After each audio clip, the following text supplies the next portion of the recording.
Hello there. Welcome back to Thriving Generation with Dr. G. It's another exciting day and a good day for us to thrive.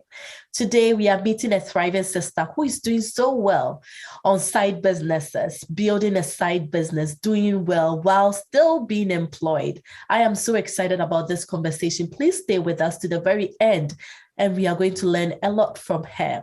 And please, if you like what we are doing, please subscribe to our channel, like this video, and share with others. Let's grow together. Let's thrive together. Let's go ahead and meet our guest for today.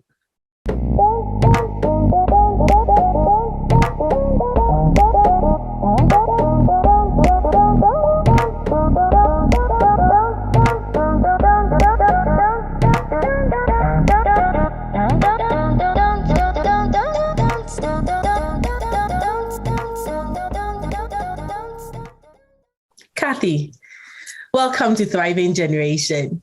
Thank you, Dr. G. I'm so excited. We're also very excited. Been looking forward to this. And I mean, prior to this, I was like, I went to town and I was like, I need to be here on time. And I was so glad I made it. I'm so happy to be here. That is amazing. Thank you. Thank you. Could you please introduce yourself to the Thriving Generation? Sure. I call myself Gathy, the employeepreneur. Employeepreneur simply means an employee with a business, with a side business or with a side hustle, as we normally say. So you are an employee and you are an entrepreneur. So that is what I call myself. I tell myself that I am a specialist in the side business gig. I mean, and for me, that is something that an individual should do. On my day job, with regards to my day job, I am an HR professional. And then I am in the evening or after 5, I have a business called Pauligath, which I run as the creative lead and then the marketing lead. So Pauligath is a clothing business and we are into Afrocentric fashion clothing. So we have the regular prints and then mixed up with African prints, and then we make beautiful designs for young women, old women, I mean women in general, and then they are tiny fashionistas. So that's what Pauligath does, an Afrocentric clothing brand which is based in Ghana, and then currently also you can get us in Senegal. So I would say these are the two things that I mainly do.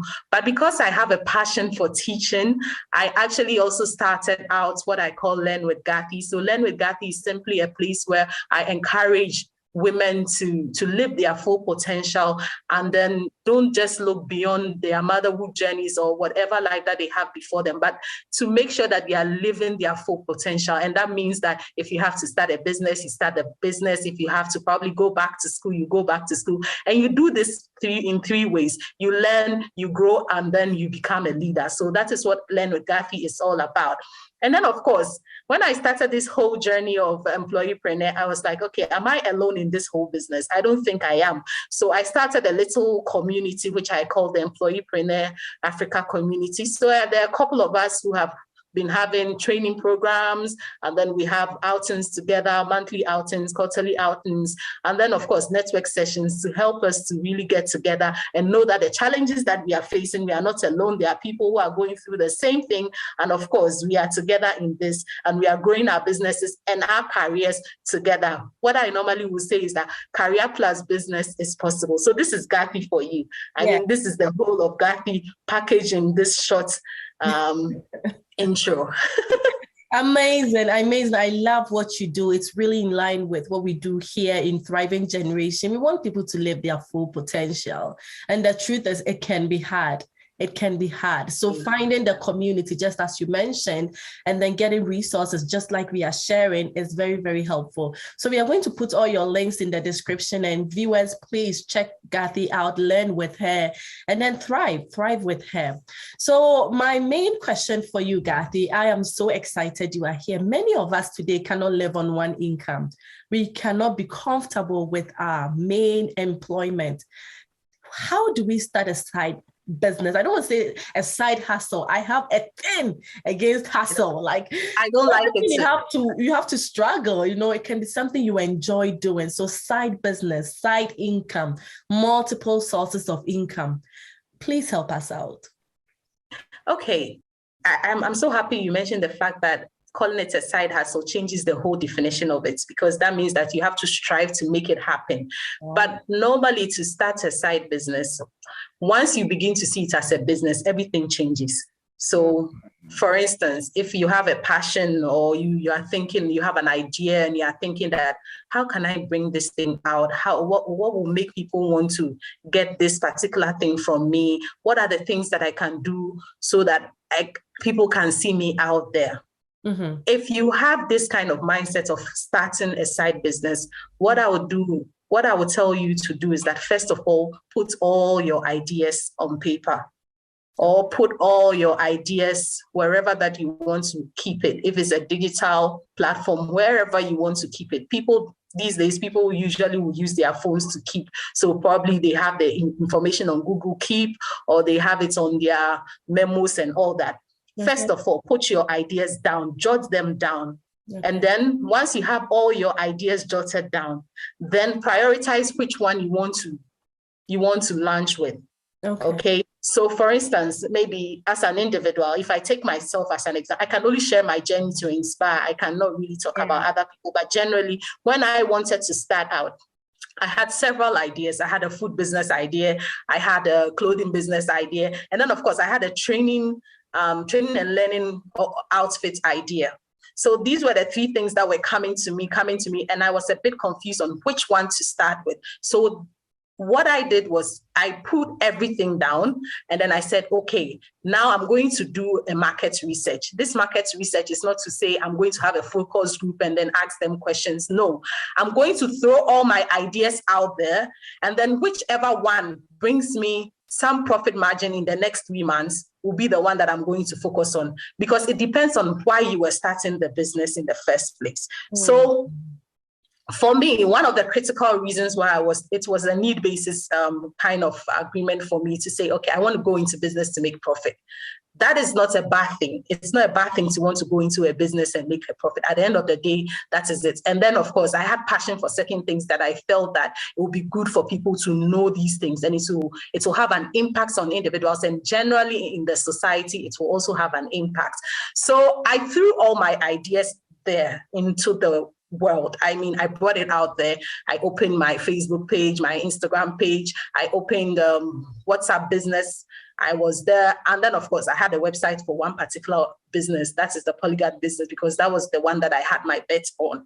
So as an individual, when you begin to think that, maybe I'm not comfortable in my job, I think I need a source of income, my money is not enough, or maybe I have this passion, I just don't want to do it as a hobby, I want to do it as a business so that the impact is much greater. Because what a business does is that it gives you economic growth. It helps the economy to grow, because one, you employ people, two, you are able to take care of probably your family members who are not able to take care of them, and all that is part of the impact that we have when businesses are developed. So beyond that, once you have put down your goals or the dreams that you have or the ideas that you have, then now you put them out there. Don't be afraid.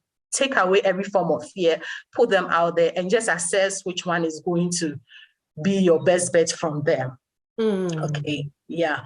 And then, of course, it's also good sometimes to talk to people who have already taken the step. It's not that they are going to change the way you are going to do your business, but there are certain things that you are able to collapse if you talk to some people who have already been in the game. So probably let's take it that maybe, for instance, you want to start a clothing business. I have started a clothing business for the past 6 years, and I know how it goes. So maybe you come to me and you say, where do you source your fabric? And I say, from the beginning, you can source it locally. And then as you grow, you can extend it to wherever you want to source it, but beyond where you can get it at a probably cheaper price and all that. If you don't come and ask me for me to give you this nugget, probably you go straight into the international market to do your shipping, buy the stuff, and then maybe by the time you bring it in, you realize that the cost on you is too much. So these are little things that you could get from people who have already gone ahead of you. So it's also good to talk to one or two people in the industry to find out how things are going. And then don't be afraid of competition. Sometimes it's good to even check in with your competition and say, okay, what are they doing?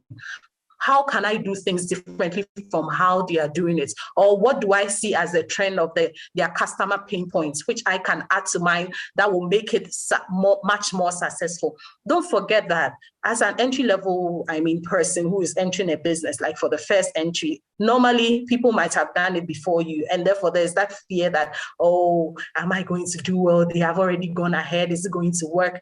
Just go out there, do your research, check what they are doing, and ask yourself, on this whole thing, what can I do differently, or what can I add? Because there's really no new thing under this there's really nothing new. Everything is just a build on and an innovation and renovation. So really, that's how I think if you are thinking of starting a business, you should go list your things out there, get somebody to talk to, a coach, somebody in competition, look at what your competitors are doing and how different you can do it, and push all your ideas out there.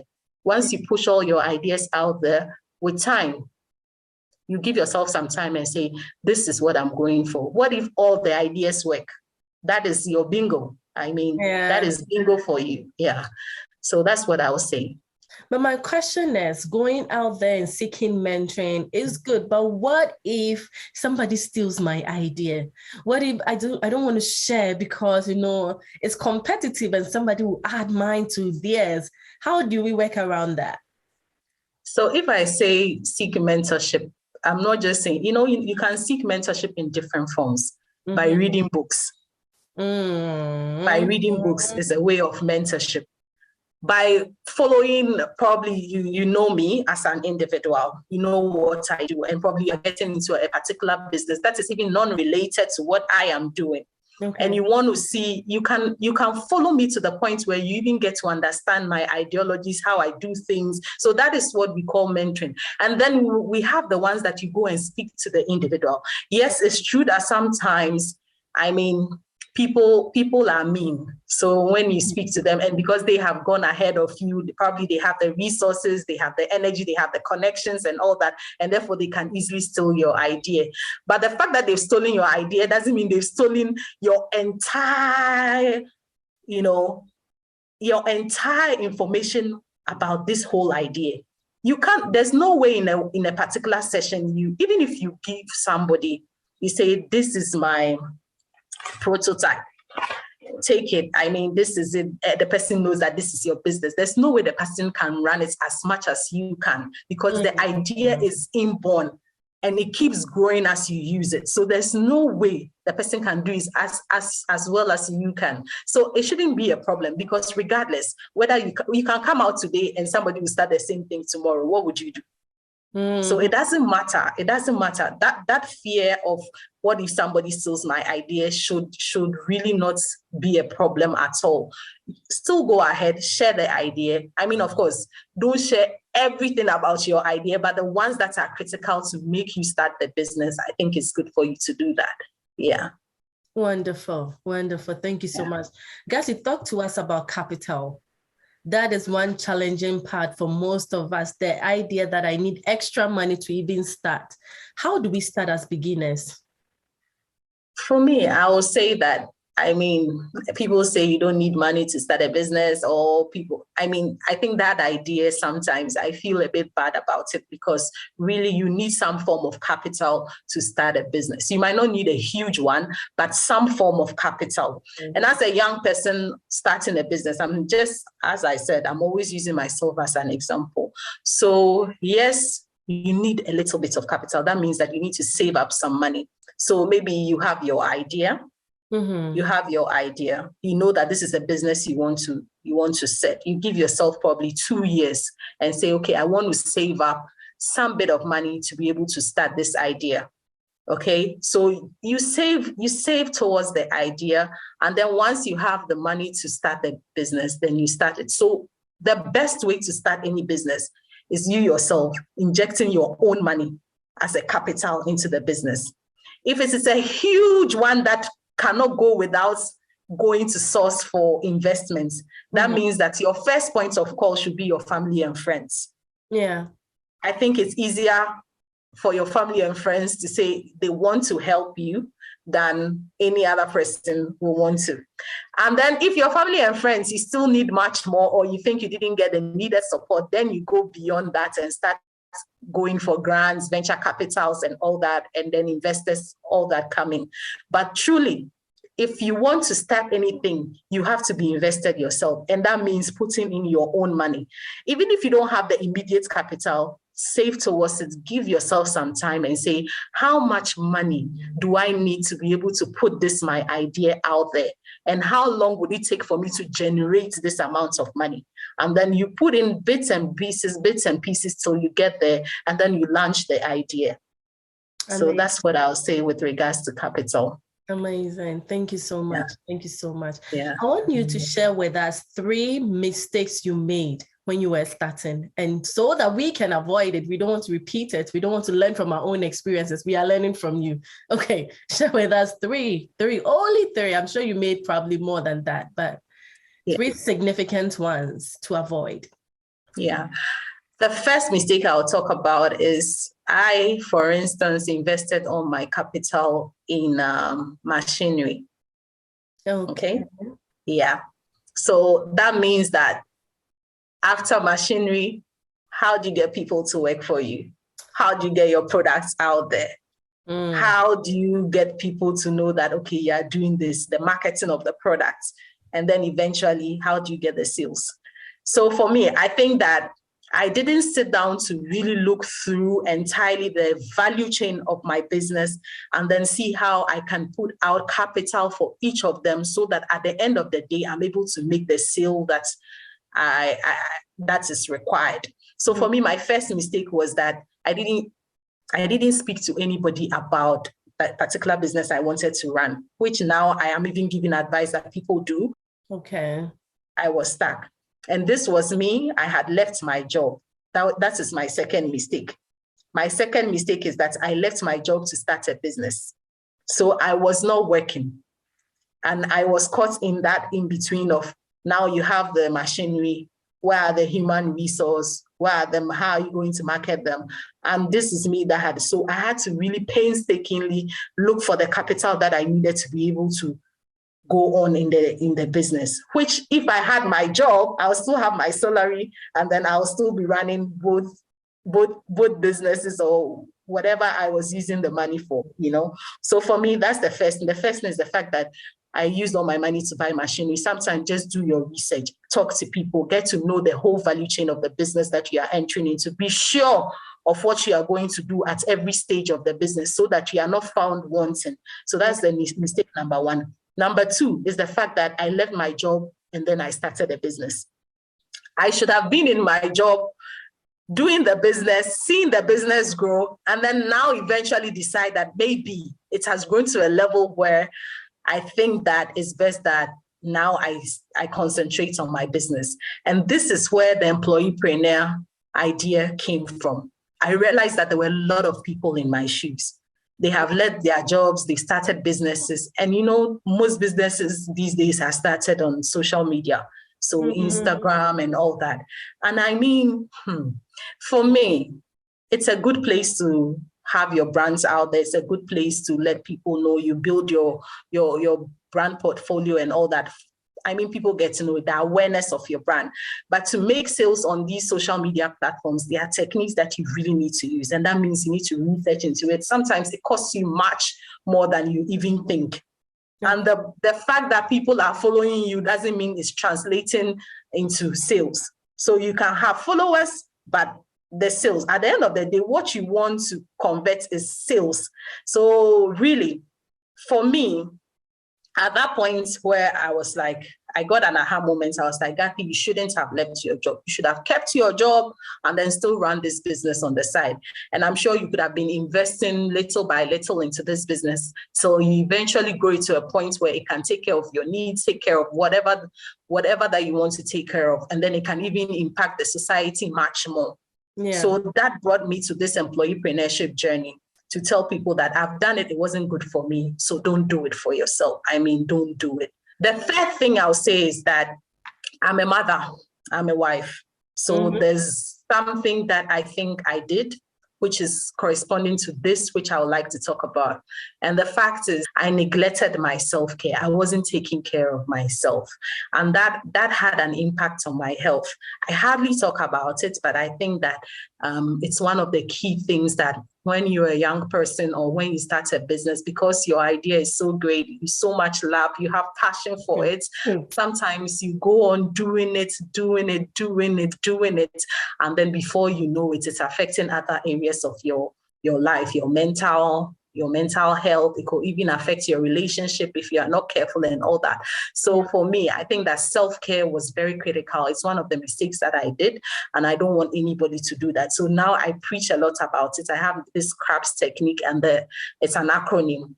And then this acronym, the last letter, which is S, always talks about self-care. For me, it is very critical. It's one of the mistakes that I did in my earlier times. That's amazing. Thank you so much. Thank you for sharing, being vulnerable. It's amazing. Thank you. Yeah. Right now, make us excited. Okay, what are some of the benefits of having your own side business? The first now says growth. Okay. You acquire skills that are transferable. So for instance, you start a business, you need to come out there, you need to present to people, you need to make people excited about your whole business. You are confident enough to talk, to come out there. And this is a skill that you need in the workplace. For your career, it's a skill that you need. So once you begin to build a business, you acquire skills that ordinarily you wouldn't even have if you were probably, let's say, if I was just an HR professional. There is no need for me to be thinking numbers sometimes. So, but for my business, I need to think, what's the top line? What's the bottom line? Where am I making profits? Where am I making losses? So I begin to understand all these things. So when I see graphs, I understand them. When I see data, I'm able to translate it into information that makes sense. And these are all things competencies that you acquire when you start a business. So for me, one of the first things that I'll say is that the ability to learn and grow and acquire new skills when you build a business, that is much more fulfilling. Yeah. The other thing, the second thing I'll talk about is the social impacts. Social impacts, once you start a business, a side business, let's call it a side business, or let's just call it a business, because regardless whether it's side, whether it's a business. So once you start a business, you begin to model certain behaviors. Okay. That is if it's a serious business that you are really concentrated on making an impact. And socially, you begin to be recognized as somebody that is making progress, somebody that you are trustworthy, somebody that people can rely on because you employ people. And then, of course, you are showing your leadership skills. People begin to see you as inspirational. People begin to come to you for advice. People begin to see you as a mentor. And all these things are very good for the society. It helps. For me, for instance, I'm really a youth advocate. I go to schools, I share my nuggets, I go to universities, everywhere you call on me, it's like a privilege for me to be able to share the stories and the journey that I am on, because I'm still on the journey. So for me, the social impact is very great. And then that social impact also translates into economic growth. So for anybody who is thinking of starting a business, I think these are great things. You can also talk about the network. Imagine over time, if you've run a business for 6 years, imagine the amount of people that you will know and they will know you. Yeah. It's not you just knowing, but they know you as well because they bought from you, or you rendered a service to them. And all these things are connections. Your self-worth. It's not just about how much money you have in your bank accounts. It's also about the people that you know. So if today I am in dire need of something, whom can I reach out to? And these things, and it's not whom can I reach out to, it's like people that I know just because maybe their names are popular. People that you have encountered that you can pick up your phone and call. And this is what the business gives you. Your network broadens, it widens. There's no way that I'm looking for something that I don't know somebody in a particular area that I can speak to.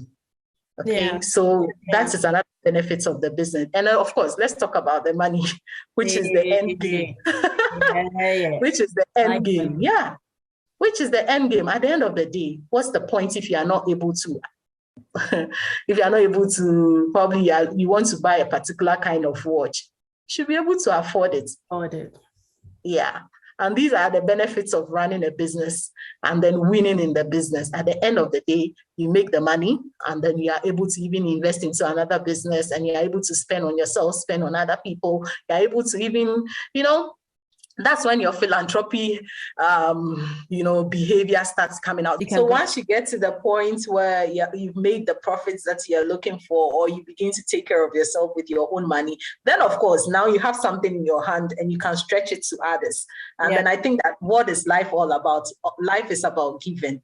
Give is a given. Is all about giving, and I think that it's much more fulfilling when you are able to give. And so for me, these are the things that makes it exciting. These are the things that makes it exciting to go on the journey to start a business. Yeah, that's amazing. Ooh, a lot to take in. Thank you so much. So finally, before we let you go, talk to the thriving generation. People are watching us. They have desires. They have ideas, and they are still thinking about it, or they are holding back. What do you tell them? Final words.